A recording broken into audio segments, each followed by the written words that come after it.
in studio right now, and I think he's only on about 10 minutes sleep, but I love that he's here right now. His song alone has had over 1.4 billion, hear that, billion views, which is unbelievable. He's in the UAE right now. The one, the only, it is Ckay!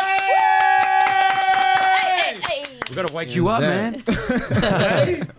I'm definitely awake now. It's a pleasure to be here, man. Man, it's so good to have you in the studio for the first time. We appreciate it.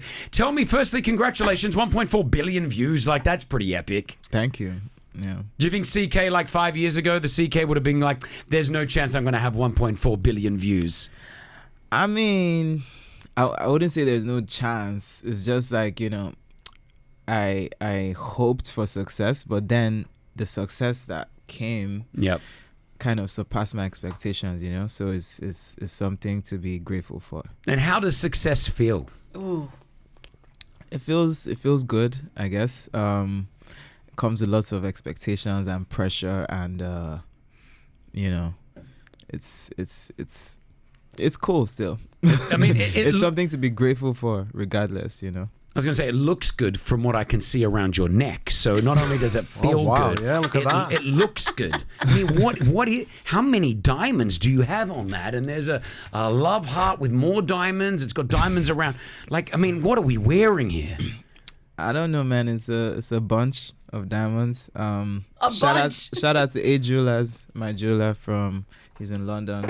Okay. He made this nice piece. It was to commemorate my first album, Sad Romance. Nice. That's awesome, man. Yeah.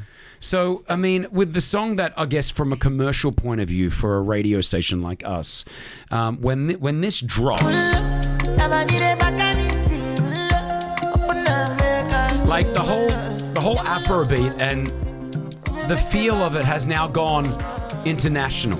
And you were one of the artists to help bring that globally as well. There are a few artists around the area that have helped it, but how does it feel for you? Do you feel like there's a responsibility for you to keep producing music that the whole world can listen to? I mean, the thing is, how I see it is, I see my music as art. When there's like 1 billion streams or 1.4 billion streams, people from the outside see it as a product. Mm-hmm. They see it as commerce, But for me, I see it as art. I was literally living my life, and I experienced a couple of things, and I made a song about it, and, coincidentally, the whole world connects with that story I was telling, and it has 1.4 billion streams. So for me, I just believe in creating art. I'm not really focusing on the commerce first. Okay. I'm more focused on creating the art and expressing myself and making sure that whatever I'm talking about in the music is true to what I feel and what's actually happened in my life.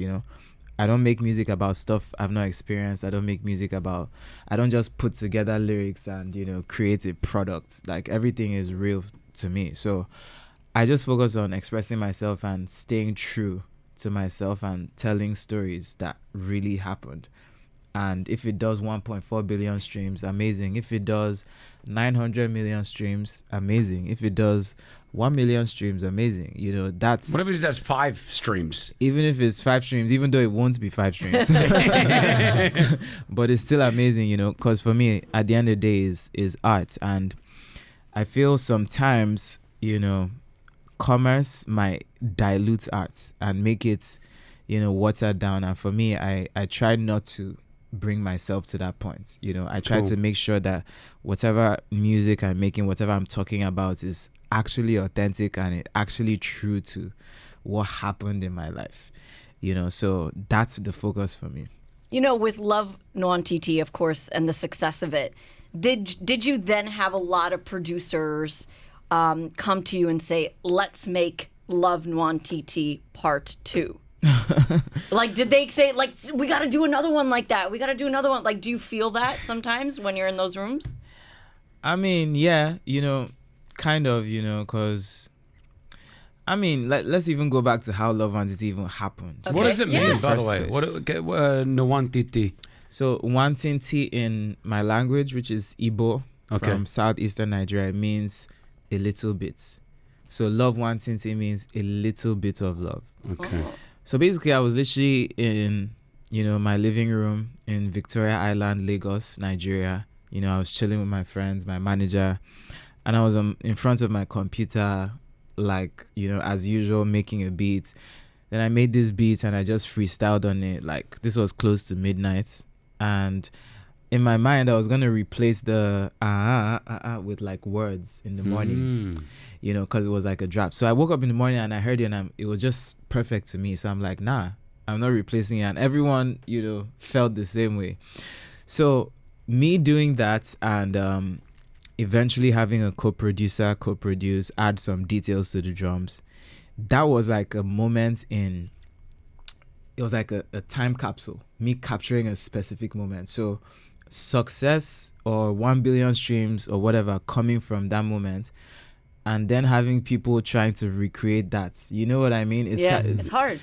It's not even about it being hard. It's just weird to me because like that was a literal moment in time that was experienced and captured. If you are not in that moment, you can't quite capture it. We can't recreate you can't something. Recreate it. So that's like how I see it. So for me, when people send me beats, like lots of producers send me beats that sounded like it, but that's not how it works. So I just like to I encourage producers that I work with to just make original stuff that's just crazy, stuff that captures the moment. If I'm sad or if I'm happy, let it capture the moments in that specific point in time, not trying to recreate something. Well, let's play it right now. So the way that I've been saying it is Nwantiti, or is it without the N? Nah, so in our language, there's something called it's like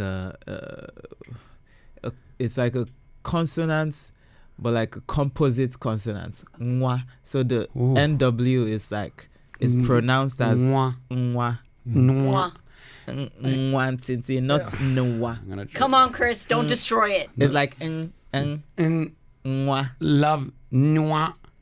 Close enough. but I'm a radio guy. I'm supposed to be like, I'm gonna be flowing like, yo, here's Ckay right now with love. I can't flow it. It was everywhere at one stage. You couldn't turn on a radio station, open up your streaming platform, be it TikTok or a Spotify, without hearing it. How important is social media for music? Because there's a big debate going on right now, right? When it comes to like music and social media.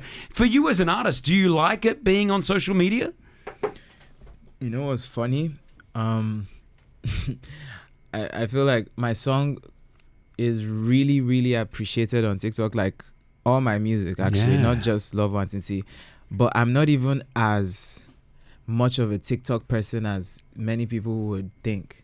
Okay. You know what I mean? Like my music makes me come to TikTok. Like because my music went viral, I had to go on TikTok and make TikToks. But I definitely recognize and appreciate the impact of social media because, I mean, my music was in Dubai before I came to Dubai. Yeah. Because of social media. My music was in France or wherever. Like literally, we had music travel around the four corners of the earth from literally my living room in Lagos, even before I traveled to the four corners of the earth. So I think it's very important. I think is key and is a miracle, to be fair, because growing up, I did not really see music travel the world that quickly. You know what I mean? Sure. And especially with COVID, it made it even more, I would say it made it even more of a situation because everyone was home and had nothing to do. So they were using your music. Everybody had to listen to more music and pay attention.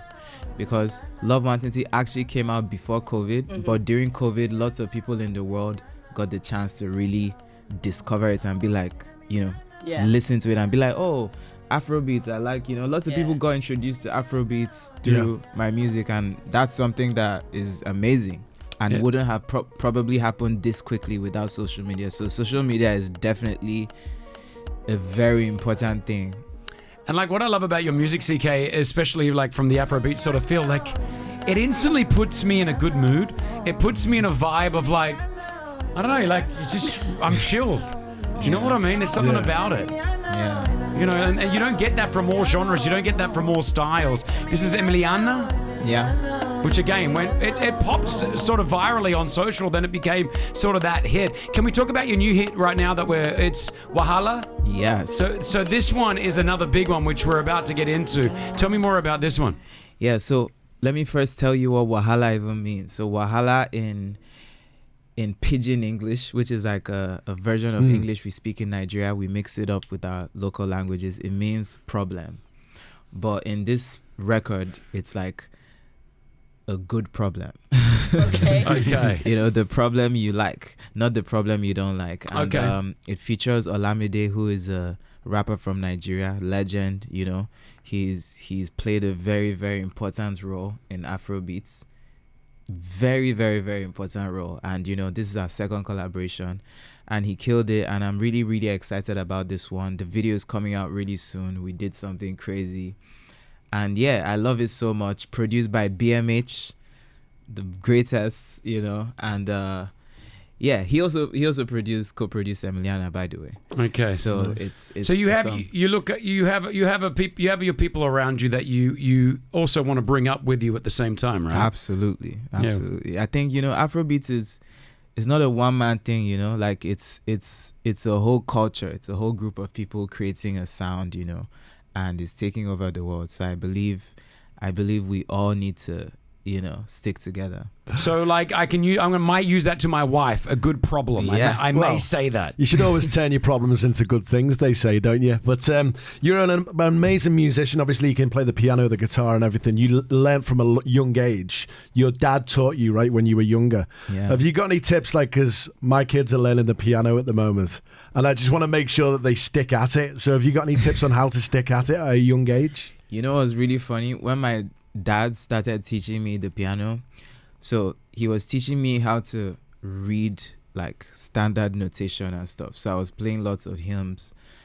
But over time I just, you know, it's really hard to play the piano. I'm not gonna lie. It's a difficult thing. But over time I just realized that once you become one with the instrument and actually just fall in love with it, you don't even necessarily have to follow it by the book. Yeah. You know what I mean? Just fall in love with it and create stuff, you know. I got to a point where I didn't feel like I needed to really read standard notation anymore. I just started composing my stuff because I fell in love with the instrument. So me making a Love One Tinty or an Emiliana is as a result of me not saying like, yo, I don't want to just read music that was composed 200 years ago.